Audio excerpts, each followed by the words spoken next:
নমস্কার বন্ধুরা, শুভ নীল পুজোর শুভেচ্ছা আপনাদের সবাইকে। সবাই ভালো থাকবেন, আমিও ভালো আছি।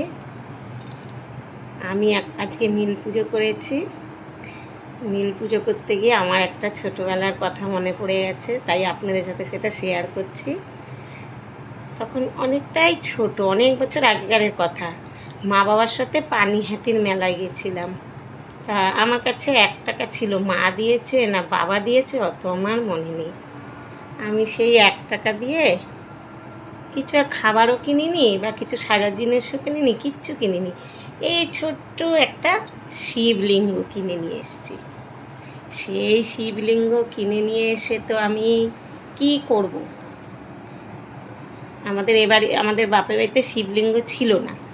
আমার খুব শিবলিঙ্গের মাথায় জল ঢালার শখ। আমি খুব ছোটোবেলা থেকেই উপোস করি, শিবের মাথায় জল ঢালি। বাবা মা খুব উৎসাহ দিত আমাকে এই ব্যাপারে। তারপরে কি করব, বাবা না কে জানি না তুলসীতলায় আমার শিব ঠাকুরটা প্রতিষ্ঠা করে দিয়েছে, শিবলিঙ্গটা।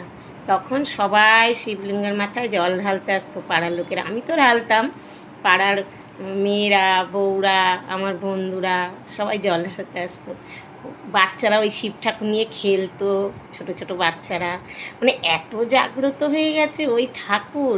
এখন ওই ঠাকুরের কাছে যে যা মানত করে তার তাই মনোবাসনা পূরণ হয়।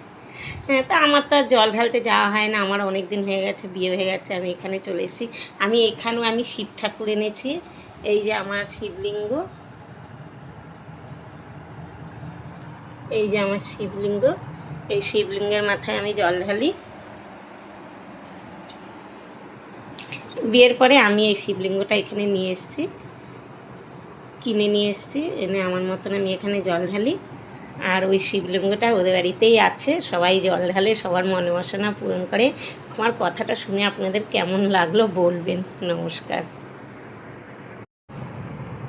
নমস্কার বন্ধুরা, শুভ নীল পুজোর শুভেচ্ছা আপনাদের সবাইকে।